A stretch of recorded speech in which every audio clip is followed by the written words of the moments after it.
Oke, kembali lagi bersama saya Yahya Alifandi yang akan membawakan materi tentang Tailwind CSS. Pada kesempatan kali ini, kita akan mempelajari utility basic, tetapi part yang ketiga, lanjutan dari part yang sebelumnya. Oke, untuk pertama kali seperti biasa, kita akan masuk ke browser kita, yaitu kita masuk aja.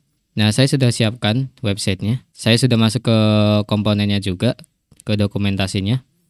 Nah, di sini kita akan mempelajari yang pertama kali yaitu aspek rasio. Aspek rasio ini biasanya digunakan untuk memberikan rasio kepada video atau image yang kalian taruh di Tailwindnya. Misal nih kita ada aspek rasio square. Nah, nanti aspek rasionya itu 1:1. Jadi kotak dia. Di sini contohnya ini yaitu aspek rasio 19:9. Jadinya dia landscape. Yang kedua ada container. Di Tailwind CSS itu, container itu adalah kelas utilitas yang digunakan untuk membuat elemen yang membungkus konten dengan lebar yang responsif. Kalau kita menggunakan container, kita dapat secara otomatis mengatur lebar elemen berdasarkan ukuran layar atau breakpoints yang telah ditentukan oleh Tailwind. Contoh di sini ada SM, MD, LG, dan XL. Misalnya di sini ada max width 640 pixel. Dan ada juga yang MD max width-nya yaitu 768 pixel. Nah, dan seterusnya. Yang kedua ada columns. Yang kedua ada columns. Columns ini digunakan untuk mengatur tata letak kolom dalam elemen. Utilitas kolom ini kita dapat mengatur sebuah tata letak kolom dalam elemennya. Misal di sini ada kolom 2. Nah, jadi nanti kita akan membagi konten menjadi 2 kolom. Dan seterusnya. Di sini ada contohnya, yaitu misal di contohnya ini adalah columns strip 3. Di sini kolomnya dibagi menjadi 3. Ya kurang lebih begitulah. Nah kalau yang 3XS ini mungkin ini lebar dari kolomnya. Kita masuk lagi ke break after. Break after ini yaitu property yang mengatur apakah pemisahan atau break harus dilakukan setelah elemen yang ditentukan. Ini berguna ketika Anda atau kita ingin memastikan bahwa elemen berikutnya dimulai pada baris atau kolom baru. Itu yang after. Dia memastikan bahwa elemen berikutnya dimulai pada baris atau kolom baru. Nah, kalau yang before ini, break before, ini digunakan ketika property ini mengatur apakah pemisahan harus dilakukan sebelum elemen yang ditentukan. Kalau yang after ini sesudah, yang before itu sebelum. Di sini ada kelas-kelasnya. Di sini juga ada contohnya. Ya, itu definisinya. Saya hanya jelaskan sedikit saja. Yang kedua, yang berikutnya ada yaitu break inside. Nah, break inside ini adalah property yang digunakan untuk mengontrol bagaimana pemisahan konten harus diperlakukan di dalam elemen, terutama dalam konteks tata letak berbasis kolom. Property ini berguna untuk menghindari pemisahan konten yang tidak diinginkan saat elemen dibagi menjadi beberapa kolom. Gitu. Nah, fungsinya dari break inside ini, kalian bisa menentukan apakah nanti ada pemisahan atau tidak di dalam elemennya itu. Berikutnya ada box direction break. Apa box direction break itu? Secara singkatnya, box direction break ini berguna untuk mengatur bagaimana latar belakang dan border dari elemen dipotong dan ditampilkan. Nah, Tailwind CSS ini menyediakan 2 utilitas, yaitu box direction clone dan box direction slice. Saya jelaskan sedikit. Yang direction slice ini digunakan untuk memotong latar belakang dan border pada batas elemen. Nah, kalau yang direction clone digunakan untuk mengcloning latar belakang dan border di seluruh elemen. Masuk ke box sizing. Nah, box sizing ini secara singkatnya adalah property yang mengontrol bagaimana ukuran elemen dihitung. Property ini sangat penting dalam mengatur bagaimana lebar dan tinggi elemen dihitung. Contoh yang misalnya box border digunakan untuk menghitung lebar dan tinggi yang digunakan mencakup konten, padding, dan border. Jadi semua hasil dari panjang lebarnya itu mencakup konten, padding, dan border. Kalau box content hanya menghitung lebar dan tinggi saja. Namun padding dan border tidak dimasukkan dalam ukuran total elemen. Kalau yang box border ini semuanya. Oke, gitu. Di sini ada contohnya juga nih. Kalian bisa lihat ya. Nah, yang berikutnya ada display.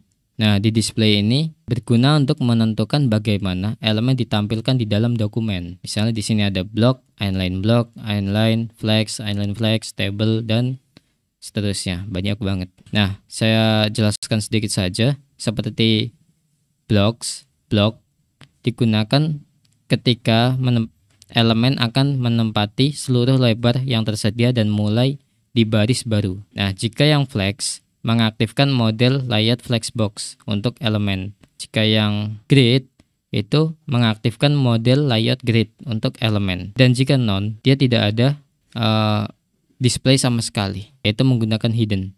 Nanti berarti ketika kalian menuliskan hidden ini, elemen kalian bakal ngilang. Selanjutnya ada float. Nah, float ini digunakan untuk mengatur bagaimana elemen mengalir di sekitar elemen lainnya. Contoh, misal nih, float star. Nah, ini isinya float inline star. Nah, di sini kita coba ambil contoh yaitu float right.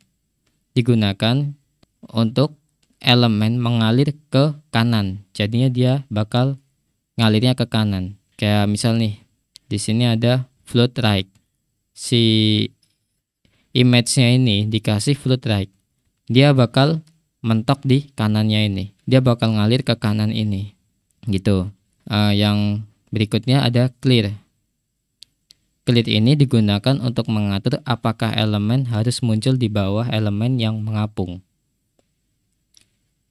Nah, contohnya di sini ada clear left. Di sini maksudnya tidak ada elemen yang mengapung di sebelah kiri. Ya.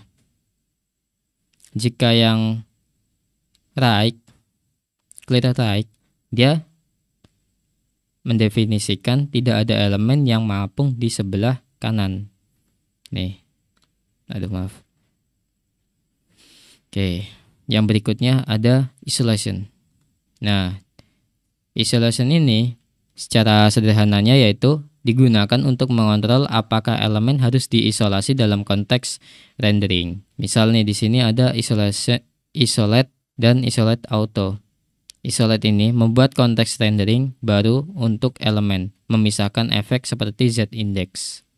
Gitu. Selanjutnya ada object fit. Object fit ini biasanya digunakan untuk menentukan bagaimana konten dalam elemen img. Nah, di sini ada beberapa kelasnya. Saya coba jelaskan satu aja yaitu object fill. Object fill ini digunakan untuk konten agar mengisi kontainer tanpa mempertahankan rasio aspek. Di sini ada contohnya object cover, ada object contain, ada object fill. Nah, di sini ini contoh kita. Dia tidak mempedulikan aspek rasionya.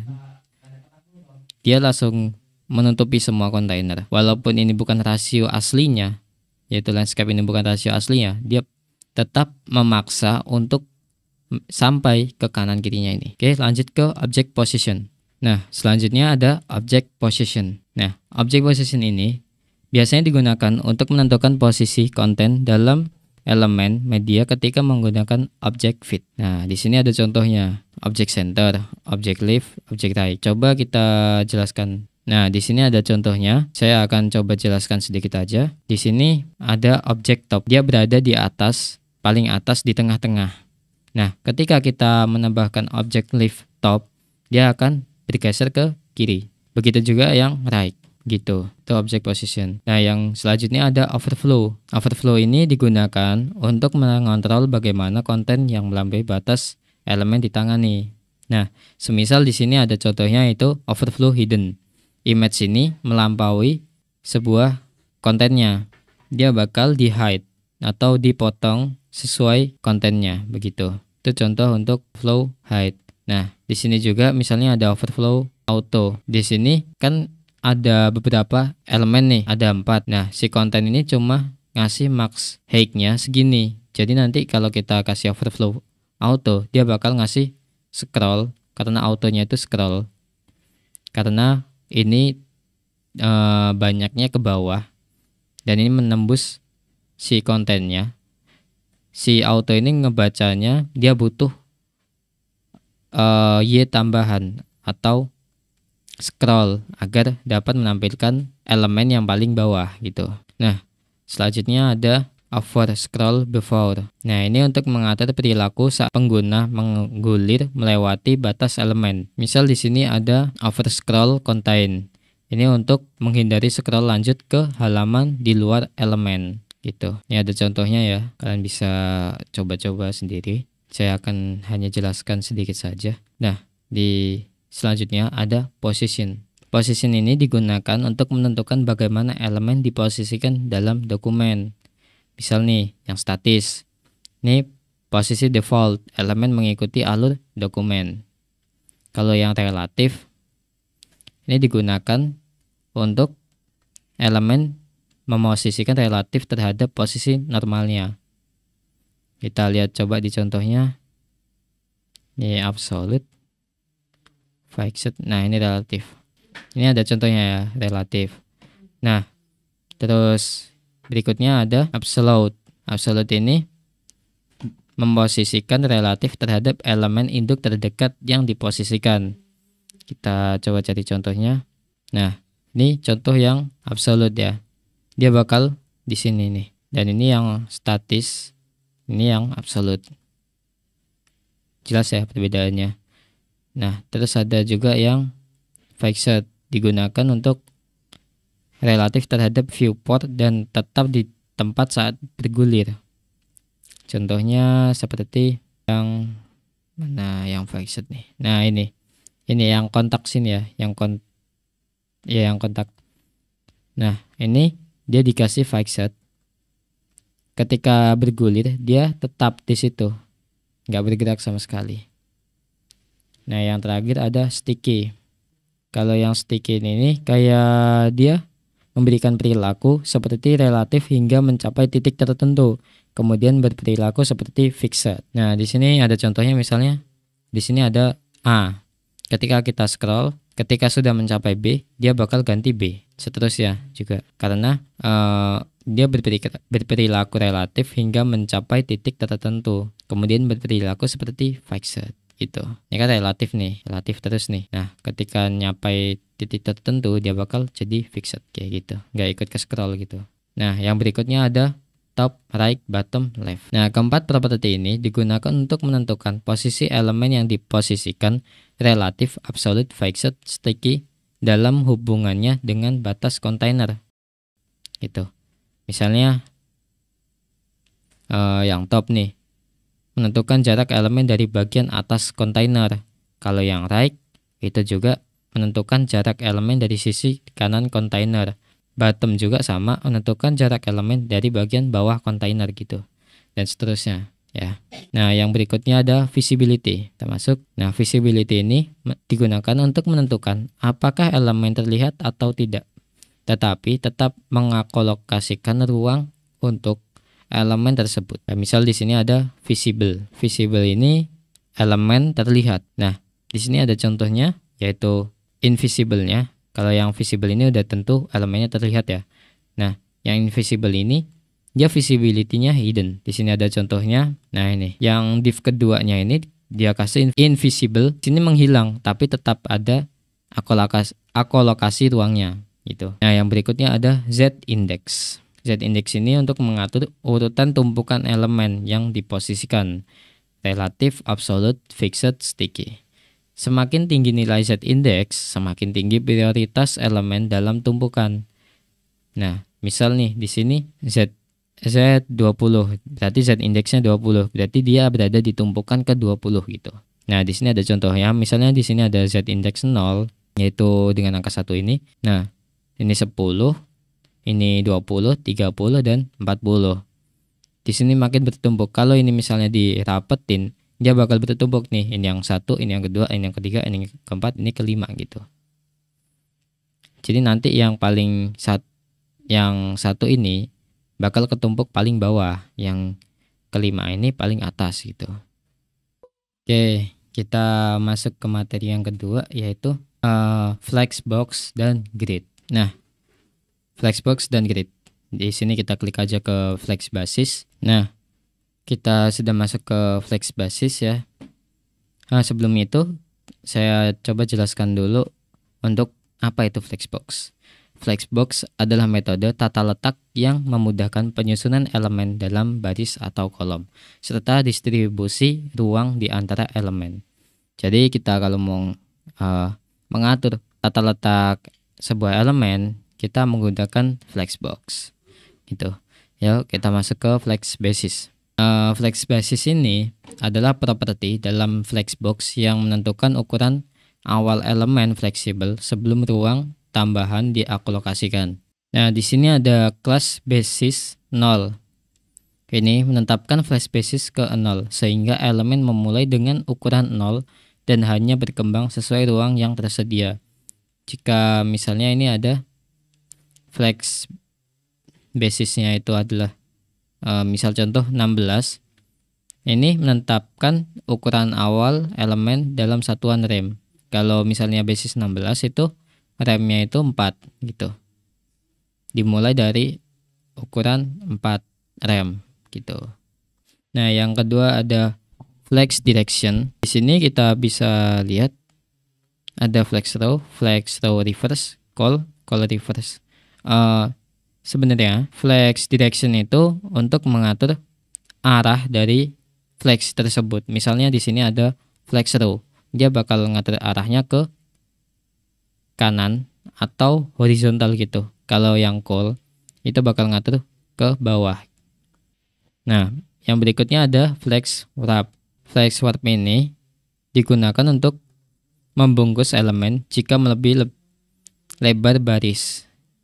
Nah, kalau misalnya kita ngasih flex warp, itu bakal seperti ini. Dia bakal membungkus elemen jika melebihi lebar garis. Ya, lebar baris. Dia bakal turun ke bawah. Kalau flex warpnya itu non reverse. Kalau reverse itu dari bawah ke atas. Nah, kalau dia tanpa flex no warp atau tanpa warp, dia bakal lanjut ke kanan tanpa mempedulikan pembungkusnya. Gitu. Nah, yang berikutnya ada flex. Di sini ada utilitasnya yaitu flex 1, auto, inisial, dan non. Saya akan jelaskan yang flex 1 dan yang inisial. Nah, flex 1 ini mengatur elemen dengan flex grow-nya 1, flex ring-nya 1, dan flex basisnya 0. Ini berarti elemen tersebut akan tumbuh untuk mengisi ruang yang tersedia secara proporsional, berbagi ruang kosong dengan elemen lain yang juga menggunakan flex 1. Dengan flex basis 0%, elemen akan mulai dengan ukuran 0, lalu mengembang berdasarkan ruang yang tersedia gitu. Kalau yang inisial, ini berarti flex inisial ini mengatur elemen dengan flex grow-nya 0, ya, flex grow-nya 0, flex ring-nya 1, dan flex basisnya auto. Ini jadi ketika elemen itu tidak akan tumbuh untuk mengisi ruang kosong. Ia hanya akan mengambil ukuran sesuai konten, width, atau height yang ditentukan. Flex basis yang auto ini berarti ukuran awal elemen itu ukuran kontennya atau berdasarkan properti width atau height jika ditentukan gitu. Nah, yang berikutnya ada flex grow. Flex grow ini adalah utilitas yang mengontrol kemampuan elemen dalam flexbox untuk tumbuh dan mengisi ruang yang tersedia dalam kontainer fleksibel. Cara kerja flex grow ini, ketika elemen menggunakan grow, itu berarti flex grow-nya 1, elemen tersebut akan mengisi ruang kosong yang tersisa secara proporsional bersama elemen lain dengan flex grow 1-nya. Sebaliknya, jika grow 0 yang di dalamnya itu flex grow 0, memastikan elemen tidak tumbuh dan tetap pada ukuran dasarnya sesuai flex basis atau kontennya gitu. Di sini ada contohnya ya, misalnya ini flex non. dia bakal kayak gini. Grow dia bakal kayak gini. Dan flex none juga dia bakal kayak gini. Kebalikannya, jika grow-nya itu 0, dia bakal kayak gini. Jika grow hanya grow aja, dia bakal kayak gini. Dari tadi kita membahas flex string. Kita menyebutkan flex string. Apa itu flex string sebenarnya? Nah, flex string ini adalah utilitas yang mengontrol kemampuan elemen dalam flexbox untuk menyusut ketika ruang yang tersedia tidak mencukupi. Dengan flex string, Anda dapat menentukan apakah elemen harus mengurangi ukurannya untuk menyesuaikan layout atau tetap pada ukurannya gitu. Dan utilitas string ini digunakan untuk mengatur flexingnya menjadi satu, memungkinkan elemen untuk menyusut ketika ruang dalam kontainer fleksibel terbatas. Nah, jika yang string 0 ini mengatur elemen string menjadi 0, membuat elemen tidak akan menyusut meskipun ada kekurangan ruang. Elemen akan mempertahankan ukurannya sesuai flex basis atau kontennya yang mungkin menyebabkan elemen lain terdesak atau menyebabkan scroll gitu. Berikutnya ada order. Order ini digunakan untuk, yang berikutnya ada order. Order ini adalah utilitas yang digunakan untuk mengontrol urutan tampilan elemen dalam flexbox. Dengan order, kita dapat mengatur posisi elemen berdasarkan nilai order yang diberikan, tanpa perlu mengubah urutan elemen dalam HTML. Hal ini sangat berguna untuk mengubah susunan elemen pada tampilan berbeda, misalnya di layout responsif tentunya. Nah, kelas order ini, misalnya yang order 1 ini, memberikan urutan 1 pada elemen, menjadikan tampilan setelah elemen dengan order 0. Kalau yang misalnya 2 dan 3 dan seterusnya ini menyesuaikan elemen agar ditampilkan dalam urutan yang lebih tinggi gitu. Ada contohnya di sini ya. Kalau kita coba lihat, cuma ini aja. Order last ini digunakan untuk menjadikan elemen berada di urutan paling akhir dalam kontainer flex gitu. Urutan paling akhir di kontainer flex. Nah, itu tadi order, dan kita masuk ke selanjutnya yaitu grid templates columns. Grid templates column ini adalah utilitas yang berguna untuk menentukan jumlah dan ukuran kolom dalam layout grid. Dengan kelas-kelas ini, kita dapat dengan mudah membuat tata letak grid dengan berbagai konfigurasi kolom, baik itu dalam jumlah tertentu, proporsi tertentu, atau dengan ukuran yang responsif. Nah, di sini ada contoh yaitu grid col 1.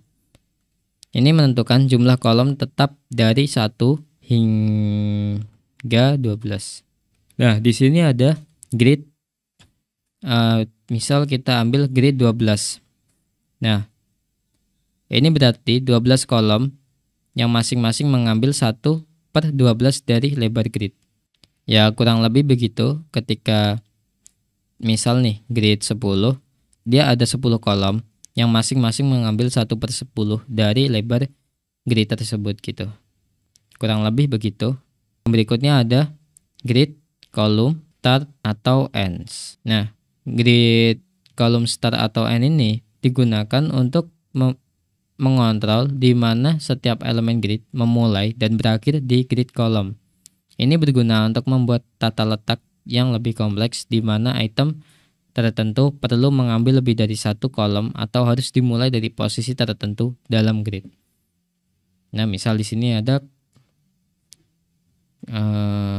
call start 1 hingga call start 12 misalnya. Nah, ini berguna untuk menentukan posisi awal elemen dalam grid kolom. Angka menunjukkan di kolom mana elemen harus dimulai, misalnya di 2. Jadi dia harus mulai di kolom 2 gitu.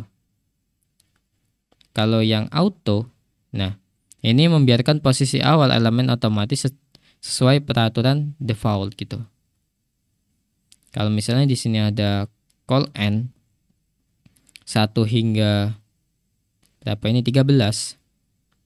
Nah, ini menentukan posisi akhir elemen dalam grid column. Angka ini menunjukkan di mana elemen harus berakhir. Misalnya col N4, jadi dia harus berakhir di kolom 4 gitu. Nah, yang berikutnya ada grid templates row.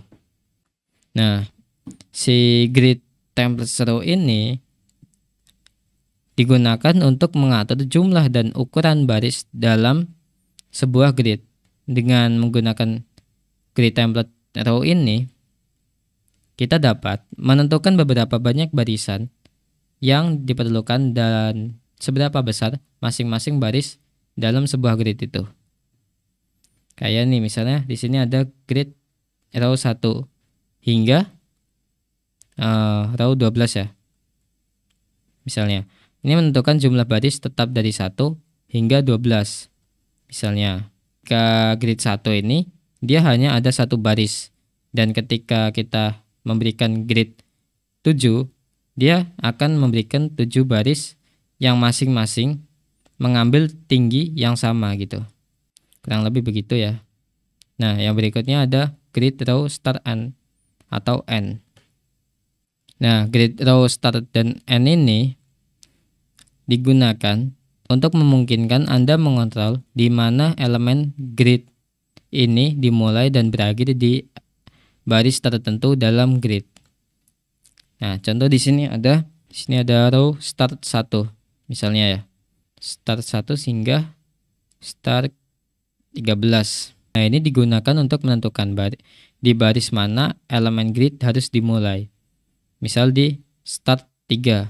Jadi dia mulainya di yang ketiga gitu. Nah, sama ketika N juga. Dia bakal N-nya ini mulainya di baris yang keberapa. Kalau row ini dia ya baris yang keberapa. Nah, sama yang row juga ini, row N ini menentukan di baris mana elemen grid harus berakhir. Misal di sini ada row N3, dia harus berakhir di row yang ketiga gitu. N yang ketiga gitu. Nah, selanjutnya itu ada grid auto flow. Grid auto flow ini biasanya digunakan untuk mengontrol bagaimana elemen dalam grid akan ditempatkan secara otomatis ketika ruang tersedia. Ini juga berfungsi untuk menentukan urutan dan cara elemen grid diisi di dalam grid kontainer ketika tidak semua elemen memiliki posisi eksplisit. Nah, di sini ada contohnya, misalnya grid flow row. Nah, ini berarti elemen akan ditempatkan secara otomatis dalam urutan baris. Elemen akan diisi dari kiri ke kanan lalu ke baris berikutnya gitu. Yang digunakan itu. Nah, yang selanjutnya ada grid auto columns. Nah, auto column ini biasanya digunakan untuk menentukan ukuran kolom dalam grid yang dihasilkan secara otomatis. Ini berguna ketika kita ingin mengatur ukuran kolom untuk elemen yang tidak memiliki ukuran eksplisit dan dapat membantu dalam mendesain layout yang lebih responsif. Contohnya di sini ada grid cols min. Nah, artinya kolom akan memiliki lebar minimum yang cukup untuk menampung konten terkecil di dalamnya. Nah, yang max ini memiliki lebar maksimum yang cukup untuk menampung konten terbesar di dalamnya gitu. Kalau yang FR ini menggunakan unit fraksi untuk mengisi ruang yang tersedia gitu. Nah, kita lanjut lagi yaitu grid auto rows. Nah, di sini grid auto rows itu biasanya digunakan untuk mengatur urutan baris dalam grid yang dihasilkan secara otomatis.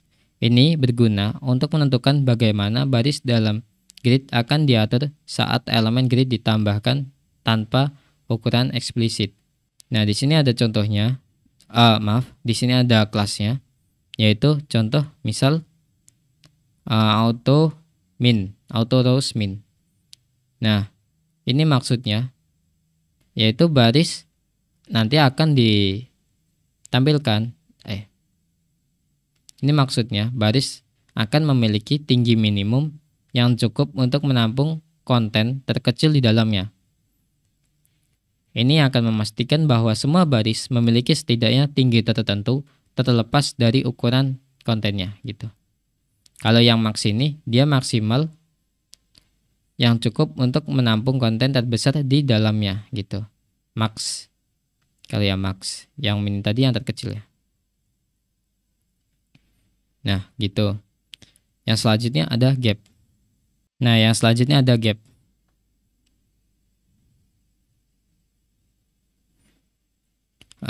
Gap sendiri itu adalah utilitas yang digunakan untuk mengatur jarak spasi antar elemen dalam grid atau flex container. Misalnya di sini ada gap 3 misalnya.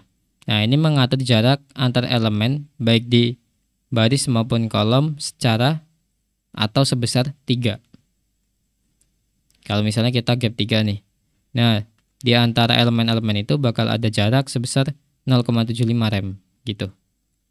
Nah, kita lanjut ke yang berikutnya yaitu justify content. Nah, justify content ini biasanya digunakan untuk mengatur penyelarasan konten di dalam kontainer flex atau grid pada sumbu utama horizontal untuk flex container default. Ini memungkinkan kita untuk mengontrol bagaimana item-item dalam kontainer diletakkan secara horizontal gitu. Misal di sini kita contohin aja yang justify center. Maksudnya yaitu untuk menyelaraskan item di tengah sumbu utama gitu. Nah, di sini ada contohnya, dia bakal di center, tengah-tengah. Nah, yang berikutnya ada justify items.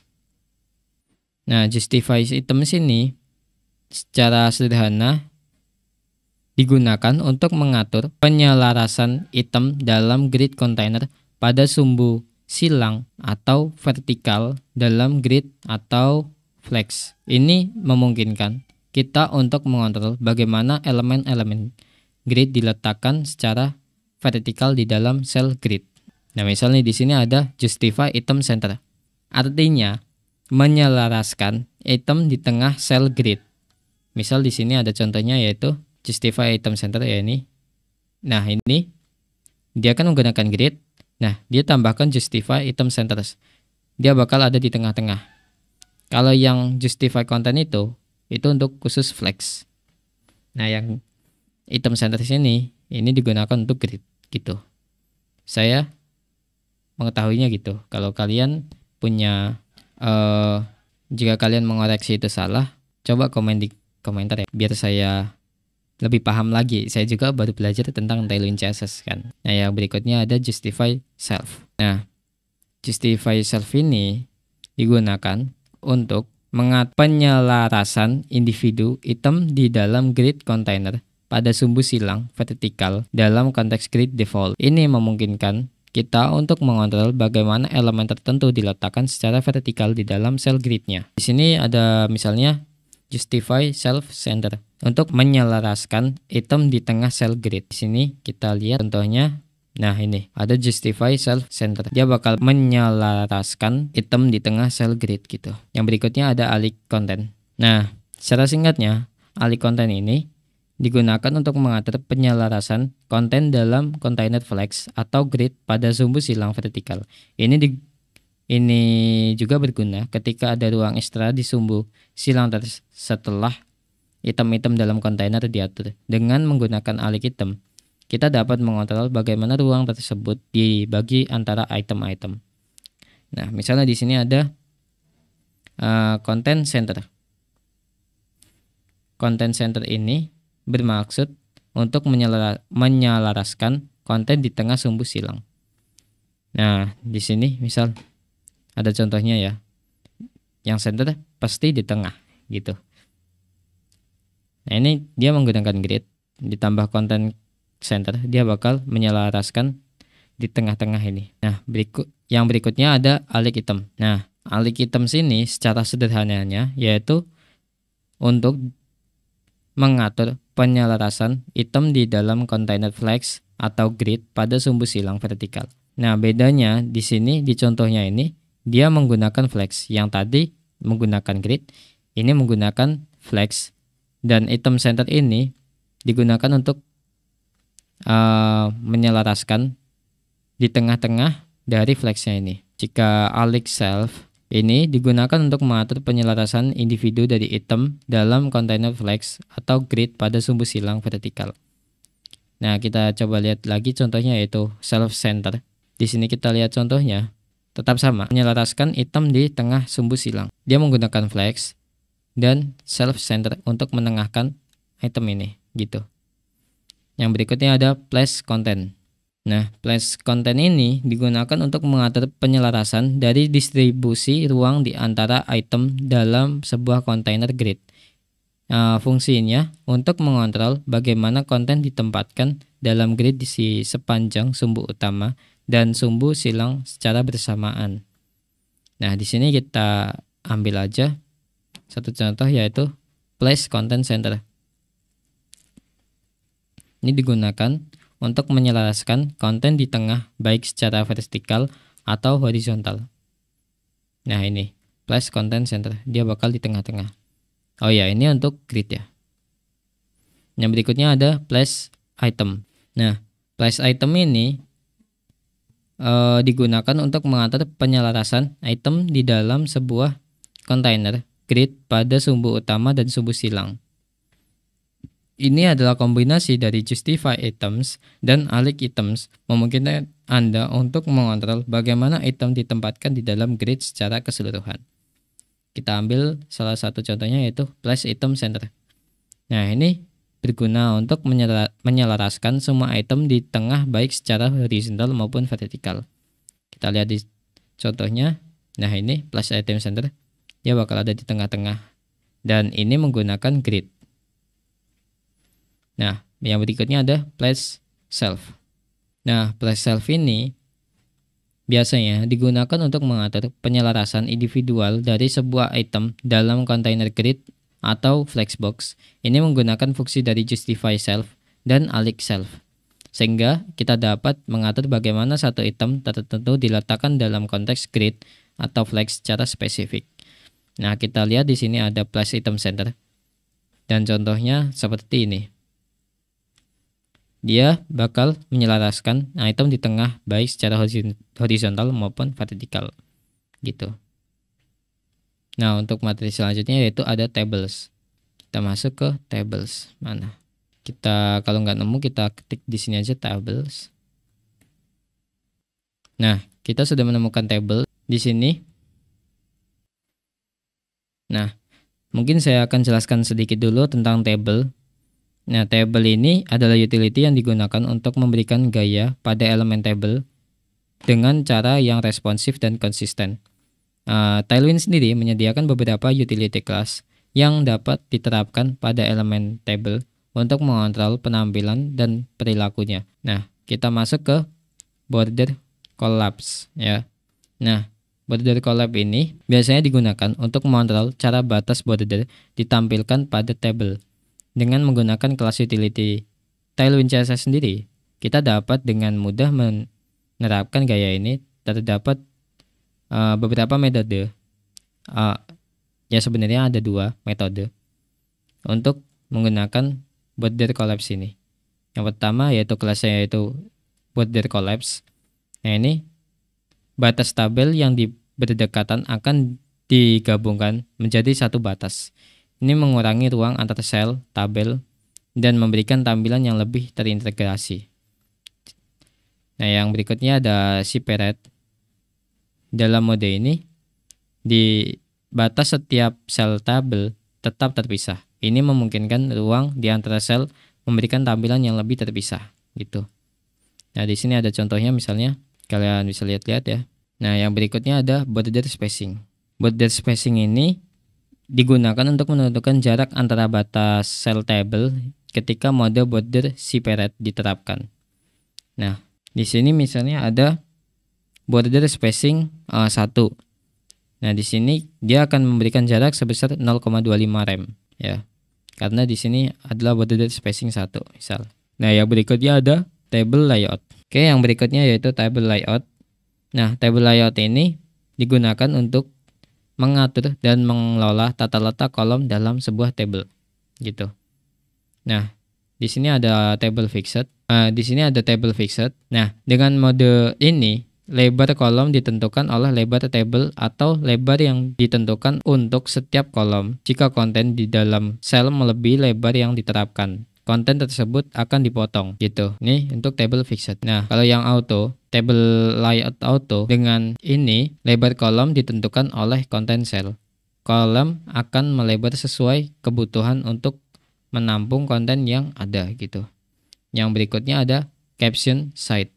Caption site ini digunakan untuk memberikan konteks atau informasi tambahan mengenai table. Nah, di kelasnya itu ada caption top dan caption bottom digunakan untuk caption top sendiri itu digunakan untuk menempatkan elemen caption atau judul tabel di bagian atas table.